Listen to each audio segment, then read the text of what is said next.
несколько минут вы услышите впервые исполняемую в Ленинграде 7-ю симфонию Дмитрия Шостаковича, нашего выдающегося земляка. Само исполнение 7-й симфонии в осаждаемом Ленинграде – свидетельство неистребимого патриотического духа ленинградцев, их стойкости и веры в победу, их готовности до последней капли крови бороться и завоевать победу над врагом. Слушайте, товарищи!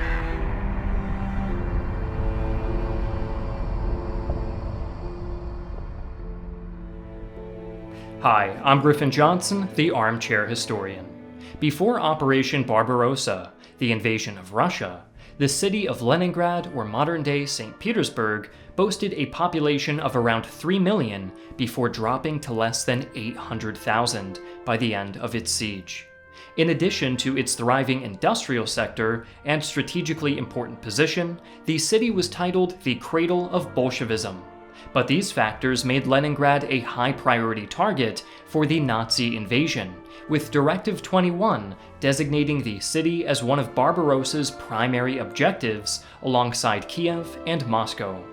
In this video, we'll examine how the people of Leningrad held out for over 2 years against overwhelming odds, and were ultimately rescued by a stunning Soviet counterattack.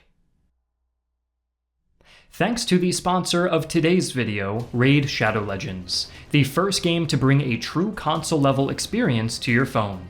Master countless tactics, equip your team, and choose from over 650 champions with unique skills. This month, Raid released new legendary champion Ronda, based on MMA and pro wrestling legend Ronda Rousey. Ronda trained hard alongside her 7 brothers to become a formidable warrior, as they were expected to be, earning this bare-handed fighter the title of Queen of the Arena, as she fought her way from K-Rock to the arena city of Velizar. To add Ronda to your team, log in and play Raid for 7 days between now and February 20th.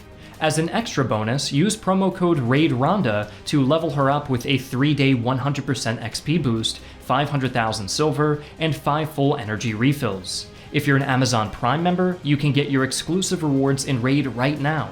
For the next 30 days, new players who click my link in the description or scan the QR code will get a free epic champion, Aina, 200,000 silver, 1 energy refill, 1 XP boost, and 1 ancient shard, so that you can summon amazing champions as soon as you start playing. All this treasure will be waiting for you here when you log in. Within 2 months of the war in the East beginning, Field Marshal Ritter von Lieb's Army Group North had stormed across hundreds of miles of Soviet territory and arrived at Leningrad's doorstep. With almost no time to prepare, the trapped citizens could only watch in horror and despair as the seemingly unstoppable Nazi juggernaut slammed against the gates of their beloved city. The Red Army had been caught right in the middle of extensive reforms by the June invasion, and hundreds of thousands of Soviet soldiers had already been encircled and surrendered. Leningrad itself was hugely undermanned and undersupplied, with shortages of everything from food to ammunition. Yet, rather than flee the city en masse, the stalwart inhabitants of Leningrad chose instead to resist the invasion with all their might. In the few scant weeks prior to Army Group North's arrival, over 1 million civilian workers had helped dig multiple concentric lines of trenches around the city, and fortified them with everything from reinforced concrete bunkers to improvised timber barricades. While the citizens of Leningrad struggled to prepare for the inevitable, the German advance continued practically uncontested by the demoralized forces of the Red Army. By September 8th, all railway connections to Leningrad had been severed, and the city was only accessible via a single waterway connected to Lake Ladoga. That same day, German bombers struck Leningrad's warehouse district, igniting a firestorm that destroyed most of the city's food reserves. Yet, remarkably, the defenders chose to persevere, and the first German ground troops to assault the Leningrad suburbs found themselves repelled by unexpectedly heavy resistance. Ironically, this was as much Hitler's doing as anybody else's, as he had specifically ordered the commander of Army Group North to refuse any and all offers of surrender from the besieged city. To the Führer, Leningrad represented everything he hated about the Slavic race, and he intended to erase it from history as thoroughly as Rome erased Carthage, or the Mongols had erased the Khwarezmian Empire. Every man, woman, and child still inside Leningrad knew they were marked for death, and this knowledge inspired them to resist their would-be exterminators with every weapon at their disposal. But sheer determination could only carry the defenders so far, and although the city held out against the initial German onslaught, the siege lines proved unbreakable throughout the winter of 1941. As temperatures fell to an estimated minus 40 degrees Celsius, Lake Ladoga froze solid, enabling the construction of the Road of Life across the resulting ice sheet. But while many vital supplies were delivered to the besieged inhabitants of Leningrad, conditions within the city rapidly worsened to such an extent that the entire wing of the police department was established explicitly to punish acts of cannibalism committed by the starving populace. The police force in general was horribly overworked, as over 8,000 members of the normally 13,000-strong Leningrad constabulary had been conscripted and sent to the front lines prior to the siege. Those who remained now had to pull double duty, acting both as militia to fight off the invaders and officers of the law in a city where murders could be committed over a slice of bread or a scrap of cloth. But even when spring of 1942 brought relief from the Arctic temperatures, new hardships appeared in the form of a trio of massive siege batteries, which the Germans used to turn large sections of the city into smoldering rubble. Unsurprisingly, the Red Army was not simply content to allow a treasured symbol of the Soviet regime to be slowly ground into the dust by German guns, and so launched many enthusiastic but ultimately futile counteroffensives against the besiegers. Among these was the disastrous Battle of Avon, which saw the 300,000-strong Second Soviet Shock Army exhaust itself in a months-long battle of attrition against the dug-in forces of Army Group North, before being utterly annihilated by a German counterattack. The Soviets also launched a series of failed counteroffensives from the Sinyevina Heights east of Leningrad. But in August of 1942, Rising Star Lieutenant General Leonid Govorov arrived to command the Leningrad front and quickly began preparing a third, much larger offensive from this eastern redoubt. By sheer coincidence, Govorov's preparations coincided with Army Group North's own Operation Nordlicht, or Northern Light, a full-scale assault on the trench lines around Leningrad. This meant that when the Red Army began a coordinated attack on German positions near the Sinyevina and Maga salient, large portions of the force planned for Operation Nordlicht had to be hastily diverted away from their intended targets to meet them. The result was a bitter stalemate that persisted for 3 weeks, with Soviet casualties exceeding over 100,000 men in exchange for a mere 26,000 German casualties. But Govorov's efforts were successful in forcing the Nazis to cancel Operation Nordlicht, leaving Army Group North in a greatly weakened position overall. Following the Pyrrhic victory of his Sinyevina offensive, General Govorov spent the rest of 1942 carefully preparing for yet another assault on the German lines. By now, the war in the East was starting to turn against the Axis forces, but Hitler remained fully committed to his genocidal agenda against the Slavic peoples. Day and night, Leningrad was methodically hammered with artillery fire and Luftwaffe bomber formations intent on smashing the city to rubble block by block. Attacks on the Road of Life were constant, with bombs capable of shattering the thick ice, often sending whole supply convoys to a watery grave. But still, the starving citizens resisted, working in unheated, unroofed workshops to reload spent shell casings and repair damaged equipment. Astonishingly enough, streetcars and bus stations operated even during the worst months of the siege, while schools continued offering classes to children not engaged in combat-related activities such as fire watching.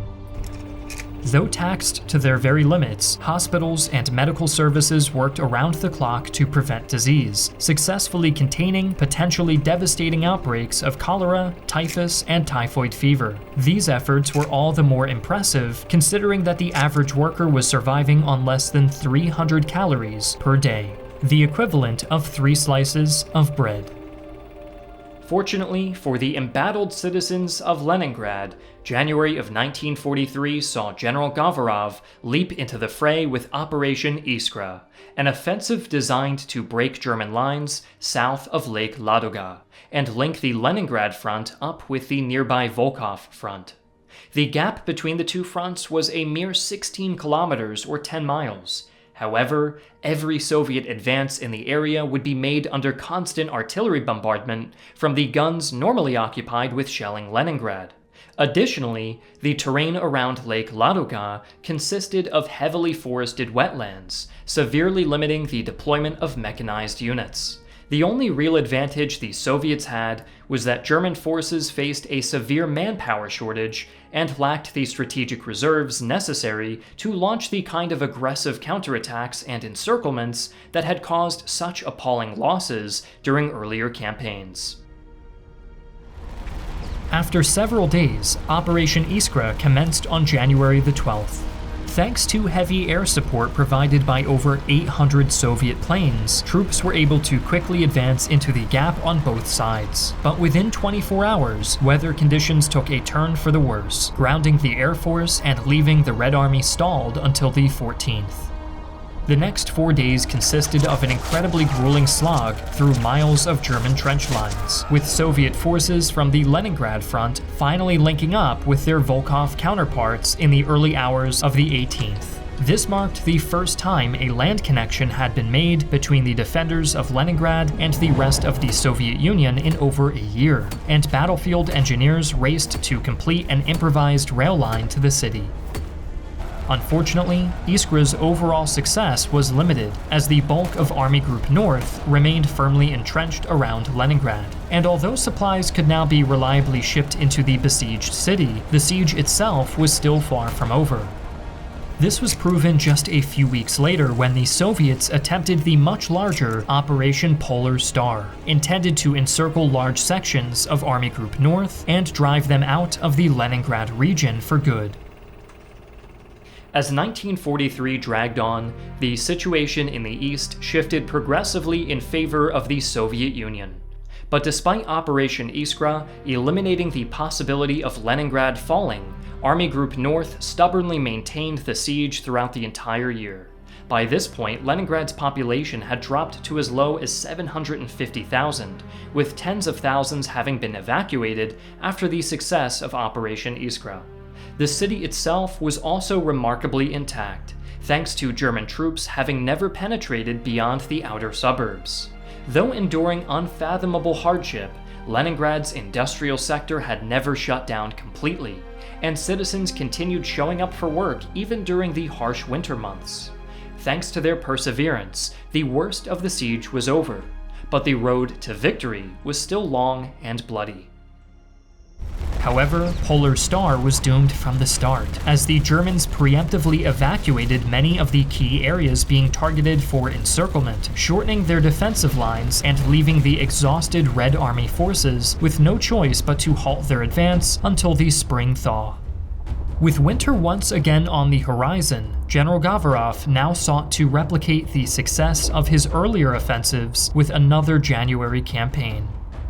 After consultation with High Command, Gavarov formulated a battle plan that called for his Second Shock Army to encircle German forces in Petergov and Strelna regions, while other elements of both fronts flanked the German 18th Army in simultaneous attacks southwest of Leningrad and in the Novgorod region. After destroying the 18th Army, the two fronts would advance toward Narva and Pskov, driving the Germans ahead of them and out of the region. While this was ongoing, German reinforcements would be kept out of the fray by diversionary attacks on Army Group North's right flank from the Second Baltic Front, ensuring the liberation of Leningrad once and for all. After intense preparation, the Leningrad-Novgorod offensive began on the night of January the 13th, 1944, when a swarm of Soviet night bombers struck targets all across the region. This was followed by an hour-long artillery barrage on the regional airfields being used by the Luftwaffe, suppressing them long enough for infantry and mechanized forces to punch through Army Group North's outer defenses. In less than 24 hours, the Soviets had advanced along a 10-kilometer or 6.21-mile front, creating a salient 3 kilometers or 1.8 miles deep into enemy territory. To the south and east of Leningrad, the 42nd and 67th Soviet armies maintained pressure on German positions during the night, allowing the main advance to push a further 4 kilometers or 2.5 miles. The 15th of January saw Rifle Corps from the 42nd and 2nd Shock Army racing a further 6 kilometers or 3.7 miles, blasting their way through heavy counterattacks from the 3rd SS Panzer Corps in the process. Further to the east, other elements of the 42nd Army were busy giving German positions a taste of daily life in Leningrad by bombarding them with over 220,000 artillery shells in just a few hours. This was followed up by a strong assault against the shell-shocked defenders at the town of Polkova, opening another deep salient into the enemy line.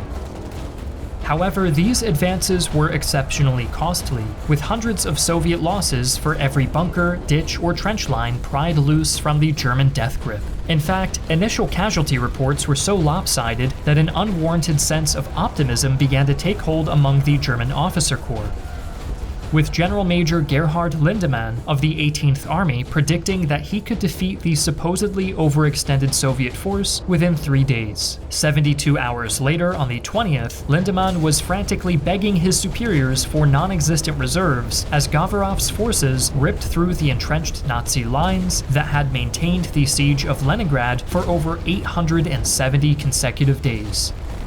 With no possibility of recovering from these devastating losses, Army Group North went into a full retreat, and within a week, the front lines had been pushed back over 100 miles from the city. In many ways, the siege ended just as abruptly as it had begun, with the lightning pace of the Soviet advance mirroring that of Army Group North during Operation Barbarossa. On the 26th of January, Joseph Stalin personally declared the liberation of Leningrad to both the Soviet Union and the rest of the world. Great celebrations broke out all across the city at the news, but even the most enthusiastic citizens could not ignore the devastation surrounding them.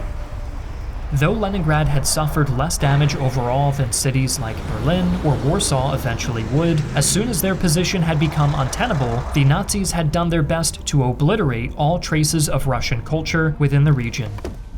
Special effort had been made to raid Leningrad's many museums and art galleries, with thousands of irreplaceable paintings, statues, and historical exhibits looted or burned by the invaders. Destroyed landmarks included the old palaces of the Russian Tsars, which had previously managed to stay intact even through the Soviet Revolution.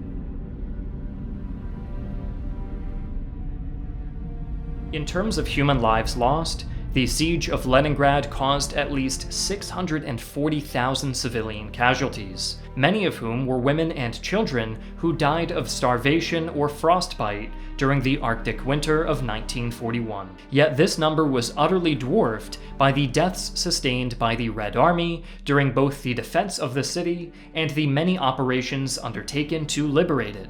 Conservative estimates place Soviet casualties against Army Group North at around 3 million, while German losses amounted to around 500,000. Hitler's obsession with destroying the so-called cradle of Bolshevism is widely regarded as one of his key tactical mistakes during Barbarossa, wasting vast amounts of manpower and resources on a target whose symbolic importance far outweighed its strategic value.